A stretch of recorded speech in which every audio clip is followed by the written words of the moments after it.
Good evening friends. आज हनुमान जयंती के अवसर पर मैं आप सबों को शुभकामनाएं देता हूं। ईश्वर आपको हमेशा होम्योपैथी के राह पर रखे। और आज के दिन हम एक नई शुरुआत कर रहे हैं आप लोगों के क्लास के लिए, और वह है होम्योपैथी में रिपोर्टरी, है ना। रिपोर्टरी शब्द का जो किया जाता है उसमें अक्सर हम लोग ये सोचते हैं कि यह क्या चीज है, और इसका अर्थ हम लोग लगाने का कोशिश करते हैं, ठीक है ना। तो ये हम लोग को आज हम लोग ये देखेंगे कि व्हाट इज रिपोर्टरी, यह कैसे बना, इसको क्यों इसको लाया गया। तो मैं आज इस अवसर पर एक बात आपको बताना चाहूंगा। दवा को चुनाव करना, है ना। सभी सिस्टम ऑफ मेडिसिन में जब रोगी आपके पास में आते हैं तो उनके लिए एक दवा का चुनाव किया जाता है, जिसको कि थेराप्यूटिक प्रोसीड्योर बोला जाता है। दवा माने दवा का खोजना। तो दवा का खोजने का तो कोई नियम होना चाहिए, और खास करके जब आपका होम्योपैथी है और यहाँ पर हजारों हजार लक्षण हैं और हजारों हजार यदि मेडिसिन हैं, वैसे में एक सिस्टम बनाने की आवश्यकता होती है। और यह सिस्टम के रूप में शुरू से ही डॉक्टर हेनीमैन इसकी खोज में लगे हुए थे, और वह चाहते थे कि एक ऐसा सिस्टम हो जिससे हमें दवा के पास में पहुंचने के लिए आसानी हो। तो आज हम लोग इस लेक्चर का पहला सीरीज शुरू करते हैं। फॉर्मेटिव माने रिपोर्टरी के निर्माण करने का पहला stage, formative stage of the homeopathic repertory. अब सभी हम लोग जानते हैं कि लक्षणों का संख्या इतना ज्यादा है ना। और शुरू से ही खास करके डॉक्टर हेनीमैन के समय से ही डॉक्टर हेनीमैन के पास में छोटी सी पुस्तक थी, मेडिया मेडिका प्यूरा। उसके बाद में उन्होंने क्रॉनिक डिजीज लिखा, और उतनी छोटी सी किताब में लक्षणों का संख्या भी बहुत सीमित था।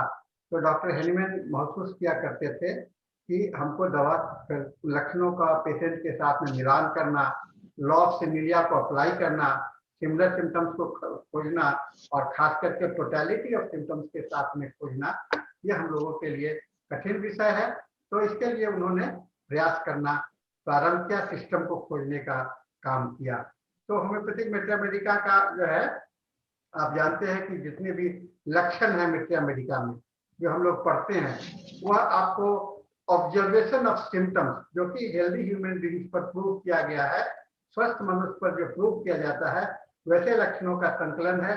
और वही लक्षण को हम रोगी जब इलाज करने के लिए बैठते हैं तो उन्हीं लक्षणों को हम लोग देखने का प्रयास करते हैं।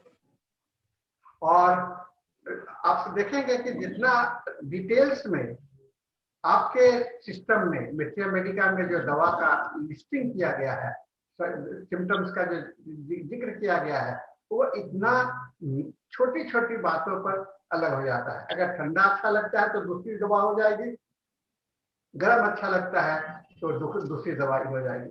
तो किसी भी चिकित्सा पद्धति में इस तरह का माइन्यूट डिटेल्स का स्टडी नहीं किया गया है जितना कि हमारे होम्योपैथी में किया गया है। क्यों? इसका पीछे में कारण क्या था? तो हम लोग मनुष्य के का इलाज करते हैं, लक्षणों का इलाज नहीं करते हैं, टोटलिटी ऑफ सिम्टम्स का करते हैं। और हर एक मनुष्य एक दूसरे से अलग है, लेकिन बहुत कुछ एक दूसरे से मिलता जुलता है। तो यह इंडिविजुअलाइजेशन के लिए, उसको व्यक्तित्व, उसके व्यक्तित्व को निखार अलग करने के लिए और लोगों से अलग करने के लिए, भीड़ वाले जगह पर वह कौन सा व्यक्ति है इसको पहचानने के लिए हमें लक्षणों का डिटेल्स, छोटी छोटी बातों से हम लोग के अंदर में बदलाव आ जाता है। और इसके लिए क्या किया डॉक्टर हेनीमैन ने? अपने शरीर पर ही प्रूविंग करना शुरू किया, और उसके सभी डिटेल्स, पॉजिटिव सिम्टम्स को उन्होंने नोट किया और कहा कि found that all the drugs which were known specific for certain disease according to orthodox medicine produces those symptoms on the healthy being which they were curative, है ना। तो उन्होंने प्रूविंग के दौरान में क्या पाया? ये जो पहले से जो चला आ रहा था उसमें अंतर है, और जो क्यूरेटिव सिम्टम्स है उसमें अलग है। तो आप देखते हैं कि एलोपैथी में जो दवा का चुनाव किया जाता है, दवा दी जाती है, वह एक लक्षण पर दिया जाता है और यहाँ पर कई एक लक्षणों को मिला करके एक दवा को खोजा जाता है। तो होम्योपैथी में डॉक्टर हेनिमैन ने कहा यह जो अध्ययन है वह लाइफ लॉन्ग लर्निंग प्रोसेस है ना, ये रिसर्च का विषय है और क्यूरेटिव मेडिसिन को खोजने के लिए, यानी कि हमें मेडिसिन को रोगी के लिए सिलेक्ट नहीं करते हैं, हम लोग मेडिसिन को रोगी के लिए रिसर्च करते हैं। तो हर एक रोगी के लिए एक दवा का अनुसंधान किया जाता है। तो दो चीज प्रोसेस है, सिलेक्शन और अनुसंधान करना। अनुसंधान करने का मतलब खोजना और सिलेक्शन करने का मतलब हुआ कि उससे जो लिस्ट है उसमें से देना। अब ये मिट्टी मेडिका की कोई भी दवाई आपको इसमें किसी भी बीमारी में लागू हो जाता है बशर्ते कि उस अनुसंधान में वह सफल हो जाएगा। और इसके कारण डॉक्टर हेनिमैन ने जो मिट्टी मेडिका तैयार किया वो 2 वॉल्यूम में था और 5 वॉल्यूम में क्रॉनिक डिजीज हुआ। मिट्टी मेडिका प्यूरा जो है तो 2 वॉल्यूम में था और 5 वॉल्यूम में क्रॉनिक डिजीज आया। तो एक लंबी यात्रा है और आज आप देख रहे हैं कि आपके मिट्टी मेडिका का संख्या इतना ज्यादा है और इतनी बड़ी बड़ी मिट्टी मेडिका आ गई है। एलेंस एनसाइक्लोपीडिया 12 वॉल्यूम में है, हेरिंग गाइडिंग सिम्टम्स 10 वॉल्यूम में है, विथल पास का जो अभी आ रहा है वह 30 वॉल्यूम में है। तो इतने सारे लक्षणों को दिमाग में आप हटा पाएंगे क्या? निश्चित रूप से नहीं, है ना, निश्चित रूप से नहीं। तो ये जो हेनिमैन ने जो प्रूविंग किया वो एक लक्षणों का इतना बड़ा भंडार बन गया, इतना बड़ा भंडार बन गया कि अब एक बहुत बड़ा समस्या बन गया कि इसको हम लोग दिमाग में कैसे रखें, है ना, दिमाग में कैसे रखे, ये एक बहुत बड़ी समस्या थी। और उसको दिमाग में रखना, आपके दिमाग में अगर आ भी गया तो फिर जब रोगी आया तो सामने में अचानक उसको रिकॉल कर लेना, याद आ जाना। तो यह समस्या को समाधान करने के लिए डॉक्टर हेनिमैन चिंतित थे। और आपके मेडिसिन को हम लोग 2 ग्रुप में बांटते हैं, एक पॉलीक्रेस्ट ग्रुप, दूसरा होता है मीडियम ग्रुप और तीसरा होता है rare group of. Polycrest medicine वैसे मेडिसिन होते हैं जिसमें कि लक्षणों की संख्या वो हर एक मैंने उसका बहु उपयोगी, कहिए पॉली मतलब मेनी और क्रेस्ट का मतलब uses, the medicine with the many uses. अब ये नक्सभूमिका को आप सर्दी खांसी में भी यूज कर सकते हैं, पेट की गड़बड़ी में भी यूज कर सकते हैं, कैंसर में भी यूज कर सकते हैं और अन्य बीमारियों में भी यूज कर सकते हैं। तो सेवरल और कई एक लक्षण एक जैसा मिलते जुलते हैं। हम लोगों ने देखा ना, अभी एसिड ग्रुप पढ़ रहे हैं, अब देख रहे हैं कि इसका लक्षण उससे बहुत सारा मिलता है। तो जब तक वो डिफ्रेंसिएशन करने के लिए एक सिस्टम नहीं होगा तो उसका एक हम लोगों को एक दवा जो है तो सही दवा के पास में पहुंचना बहुत ही कठिन है। एक दवा आपकी मिट्टी मेडिका में है सल्फर, और जब उसके प्रारंभिक दौर में आप देखिएगा कि सल्फर जो है तो एलेंस के एनसाइक्लोपीडिया में 5000 सिम्टम्स है और आज हम रिपोर्टरी में देख रहे हैं इसके 17000 सिम्टम्स है। कहाँ 5064 है, आज कहाँ 17000 के आसपास में लक्षण है। क्या कोई दिमाग इसको याद रख सकता है? नहीं रख सकता है। नहीं रख सकता है तो इसको हम यूज कैसे करें, है ना, यह एक समस्या है, ठीक है ना। और यह इम्प्रूविंग जो है तो बहुत ही विचित्र है, अतुलनीय है और होम्योपैथी के लिए बहुत ही स्पेसिफिक माना जाता है। आपके पास में दवाओं की संख्या मैंने बताया था ये 5000 और अब 5000 से भी ऊपर ज्यादा है। यहाँ मैंने लिखा है 4500, ये पहले का संख्या है लेकिन हमेशा बढ़ता जा रहा है। आपको ज्ञात होगा अभी कोरोना का समय है और कोरोना के समय भी एक नए सोर्स आ गए हैं होम्योपैथी में, लोग प्रूविंग कर रहे हैं। हो सकता है कि बहुत समय जल्दी हमको होम्योपैथी में आपको कोरोना का सोर्स भी आपको मिल जाएगा। तो संख्या तो बढ़ते जा रहे हैं और इन सभी संख्याओं को दिमाग में रखना, फिर हर एक के लक्षण हजारों हजार लक्षण को रखना, ये एक बहुत ही असंभव बात है। हेनिमैन ने करीब करीब 100 दवा का प्रूविंग किया था और उस समय में उनको दिक्कत होती थी, है ना, उस समय में उनको दिक्कत होती थी और उस दिक्कत को सामना करने के लिए उन्होंने कई एक प्रयास किया। और finding out a system to provide support to memory was the concern for the Heneman। जंगलों में से एक सपोर्ट सिस्टम का जरूरत है। और इसीलिए मैंने कहा repertory is a system, repertory not an index, repertory is a system. तो रिपोर्टरी सिस्टम के रूप में आया। और डॉक्टर हैनिमैन ने सबसे पहला जो प्रूव्ड मेडिसिन का एक प्रेजेंटेशन बनाया, किताब छोटी सी पुस्तिका के रूप में लाया, उसको कहते हैं फ्रैगमेंटा डी विरिवर मेडिकामेंटोरम पॉजिटिवर सीवे इंसैनो कॉर्पोरो ह्यूमैनो पॉजिटिवर।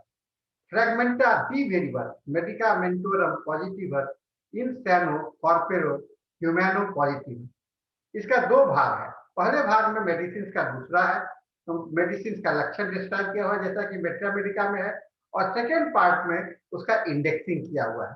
तो इसको माना जाता है यह हैनिमैन के द्वारा लिखी गई पहली रिपोर्टरी है ना, हैनिमैन के द्वारा लिखी गई पहली रिपोर्टरी है, और एक बहुत ही महत्वपूर्ण इसका हिस्टोरिकल इंपॉर्टेंस है। आजकल हम लोग इसको इस्तेमाल नहीं करते हैं क्योंकि दवाओं की संख्या इसमें इतने मिनिमम है, तो हम लोग इसको नहीं, लेकिन ये सिस्टम, लेकिन इसका नाम भी बहुत इंपॉर्टेंट है, फ्रैगमेंटा। फ्रैगमेंटा का मतलब होता है टुकड़ों टुकड़ों में, एक छोटे छोटे टुकड़ों में। डी माने वेरिएबल, माने लक्षणों का। इसका लक्षण, वेरिएबल मतलब सिम्टम्स, ये जर्मन लैंग्वेज है। डी मेडिकामेंटोरम, वैसे लक्षणों का जो कि मेडिसिन के पॉजिटिव साइंस को, सैनो कॉर्पोरेट, जो मनुष्य का जो शरीर है, भौतिक शरीर है, और मनुष्य का जीवन का जो शरीर है, कॉर्पोरेट मतलब life of the human body, उसके समतुल्य हो, पॉजिटिव मतलब सिमिलर हो, है ना। तो लक्षण कैसे है? लक्षण को डॉक्टर हैनिमैन ने कहा टुकड़ों में मिलते हैं, और रोग का एक टुकड़ा है। लक्षण एक रोग का एक फ्रैगमेंट है, और सब लक्षण को मिलाइएगा तभी जाकर के आप रोग की कल्पना कर सकते हैं। तो सभी लक्षणों को मिलाना, और उसके लिए एक सिस्टम की जरूरत होती है। इसके लिए उन्होंने इंडेक्सिंग का काम किया, और यह पहला रिपोर्टरी के रूप में हम लोगों के सामने में आया है। हैनिमैन ने जो रियलाइज किया है, इसको इन्होंने मेट्रा मेडिका प्यूरा में कहा है, for the convenience of A treatment requires merely to jot down after each symptom all the medicines which were produced such a symptom with tolerable accuracy, expressing them by a few letters, जैसे ferrum, चाइना, रियूम, पल्सिट्ला, and also bear in mind the circumstances under which they occur, कब आया, and that has determining influence of our choice. Proceeded in the same way with all other symptoms, nothing noting down by what symptoms each is excited from the list so prepared, we shall be able to perceive what among the medicines homeopathic cover the most symptoms presented, especially the most peculiar and characteristic one, and this यही दवा हमारे जरूरत थी। तो ये foundation stone है। उन्होंने क्या किया? उन्होंने एक लक्षण लिया, लक्षण के आगे में जितनी दवाइयां हैं, जैसे कि एक लक्षण है जिसके अंदर में ये 4 दवा है, 5 दवा है ना, इसको नोट किया। फिर दूसरा लक्षण लिया, अब उसमें से सारे लक्षणों को देखा। अब इस दोनों में कॉमन क्या है? ऐसे तरह 5-10 सिम्टम्स लिए, तो उसमें सबसे कॉमन मेडिसिन है। आप लोग देखते होंगे मैथमेटिक्स में आप एलसीएम निकालते हैं, लीस्ट कॉमन फैक्टर निकालते हैं। तो उसी तरह से उसी प्रोसेस में इस पर हम लोग एक दवा के पास में आते हैं, और वही एक रिपोर्टरी का आधार किला है ना, वही रिपोर्टरी का पहला है। और इस सिलसिला में क्या किया जाता है? मेट्रा मेडिका में हम लोग को सिमिलिमम के पास में, तो इसको हम लोग कहते हैं ट्यूनिंग ऑफ सिम्टम्स। माने ट्यूनिंग मतलब जोड़ना, लक्षणों को जोड़ना जो कि रोगी पर मिलते हैं, और मेट्रा मेडिका में सिम्टम्स के साथ में खोज पाना। यह मेट्रा मेडिका को होम्योपैथिक प्रिंसिपल के साथ में जोड़ने की कला को हम लोग रिपोर्टोरियल सिस्टम कहते हैं। मेट्रा मेडिका के लक्षणों को होम्योपैथिक ऑर्गेनन में जो दिया गया है सिद्धांत, उस सिद्धांत को अप्लाई करते हुए जो दवा आपको आएगा उसको हम लोग रिपोर्टरी के नाम से जानते हैं, ठीक है ना। और कहते हैं रिपोर्टरी ही एक उत्तर है जिसका कि हम ये विस्फोटक, आज मैं बताया इतने लक्षण बढ़ते गए, आपका दिमाग में विस्फोट हो जाएगा, और इस विस्फोटक परिस्थिति को संभालने में रिपोर्टरी का सहायता लिया जाता है। देखो कहते हैं ये रिपोर्टरी वर्ड कहाँ से आया? रिपोर्टरी वर्ड जो आया सो एक set of drama, opera, musical composition. European countries में आप जाएंगे, वहां पर म्यूजिशियंस जो होते हैं, जो कि म्यूजिक कंपोज करते हैं, उसको बोला जाता है म्यूजिकल रिपोर्टायर। रिपोर्टायर रिपोर्टायर तो मतलब उसको लय में बांधना, एक लय में बांधना। तो ये अब सभी जगह आजकल म्यूजिकल थिएटर हुआ करते हैं, जाके कंपोजिशन होता है। जैसे आप सुनते हैं A.R. रहमान का एक अपना कंपोजिटर है जो कि म्यूजिक को कंपोज करता है। उसी तरह से यूरोपियन कंट्री में उसको रिपोर्टोरियल थिएटर बोला जाता था, जहाँ की म्यूजिक को कंपोज किया जाता था।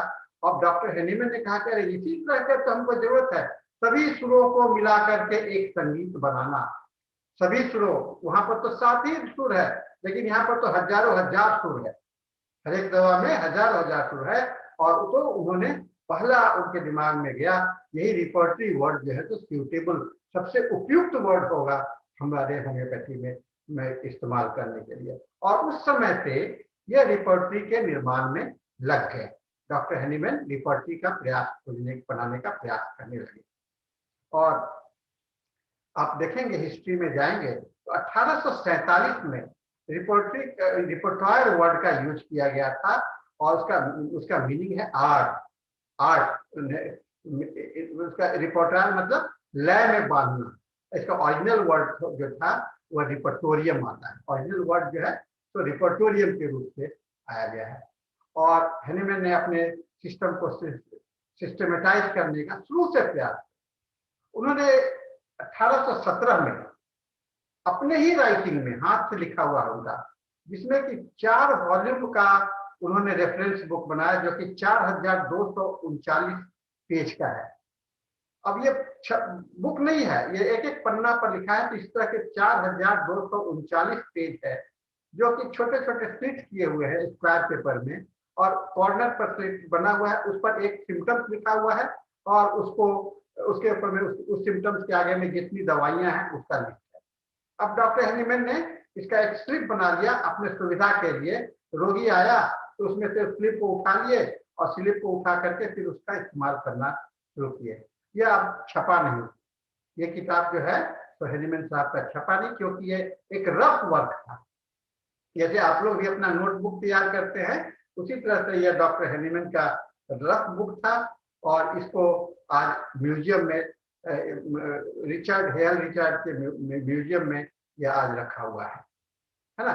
तो होम्योपैथिक रिपोर्टरी जो है कंसेप्ट 1817 की ईस्वी में आपको आया था, जो कि पहले शुरू में कैटलॉगिंग किया गया, माने इंडेक्स किया गया, बाद में इसको एक सिस्टम का रूप दिया।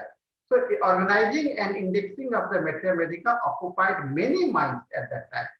अब उस समय डॉक्टर हेनीमैन तो अकेले थे नहीं, इनके बहुत सारे शिष्य थे। आपने सुना होगा डॉक्टर झार हैं, डॉक्टर लिप्पे हैं, डॉक्टर रुकर्ट हैं, कई एक नाम आते हैं जो हेनीमैन के शिष्य थे।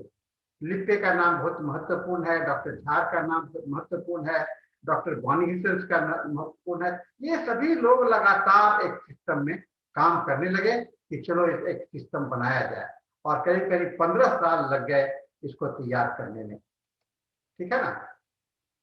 और डॉक्टर हेनीमैन चाहते थे अपने पहली वाले का कि उसको 1800 वो पब्लिश कर दे, लेकिन वो क्यों नहीं कर पाए, क्योंकि उनके जो पब्लिशर थे मिस्टर एर्नोल्ड, वह आपको उनको उसको छपवाना उनका संभव नहीं लगा।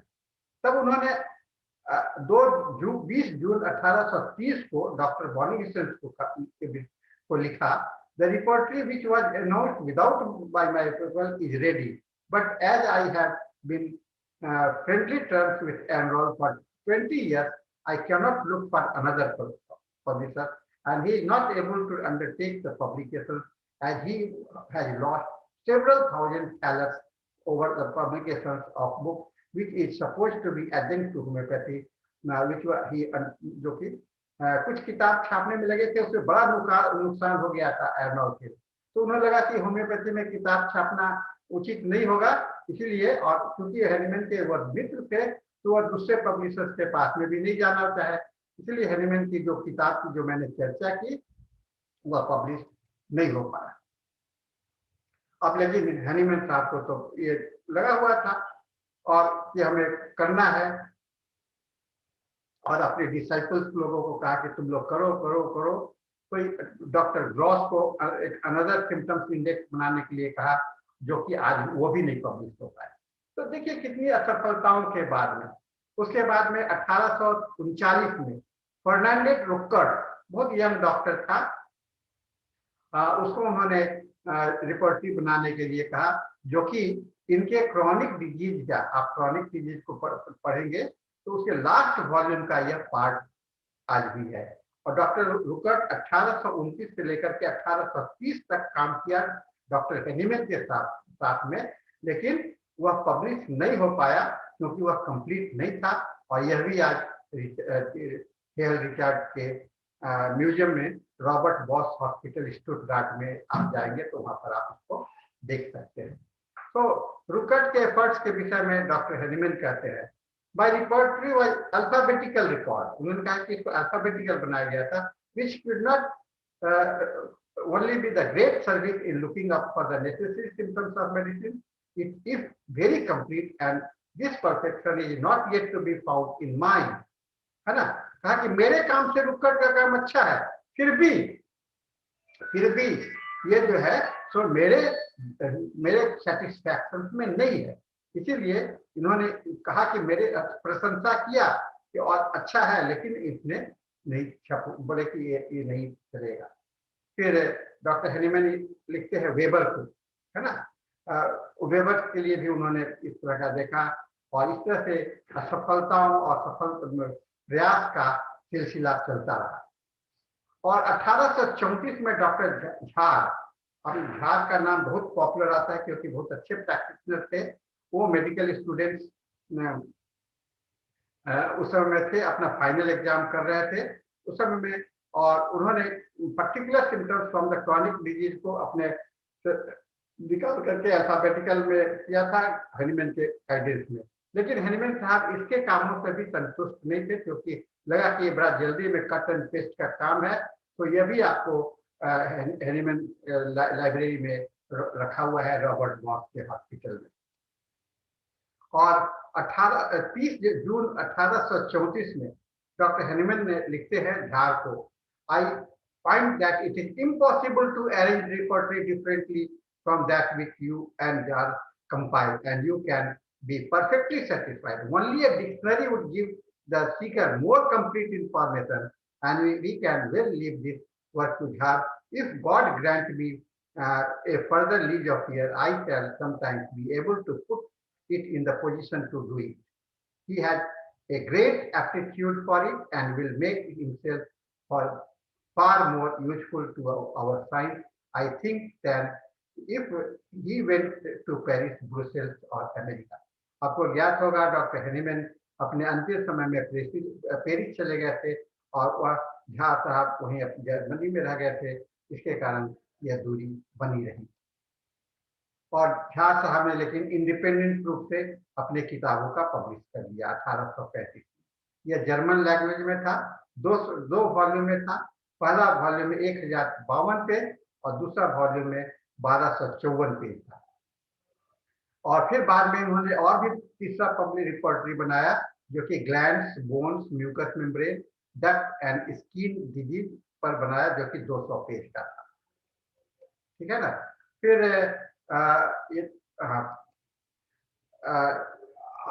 हार्टलब पब्लिश, उसके बाद 1828 में हार्टलब ने एक रिपोर्टरी को बनाया लेपिज में, और इसको कहते हैं सिस्टमेटिक डास्कुलन डर एंटीसोरिक हार्ट एजिमेटर। ये जर्मन लैंग्वेज में है। ये एग्रेवेशन और एम्बुलेंस को लेकर के है, जिसमें कि स्लीप और मेंटल सिम्टम्स की प्रधानता है। तो यह एक प्रयास है, मूवमेंट है ना। जो मैं आज के लेक्चर में आपको इस मूवमेंट की कहानी बता रहा हूँ, मैं आपको यही बताने का प्रयास किया हूँ कि एक इसका मूवमेंट चला, इसको खोजने का, जिससे कि रिपोर्टोरियल सिस्टम बन सके। अब तक के लेक्चर के और अध्ययन में ये देखा गया, और आपको लग रहा होगा कि रिपोर्टरी कुछ नहीं है, रिपोर्टरी केवल एक इंडेक्स है।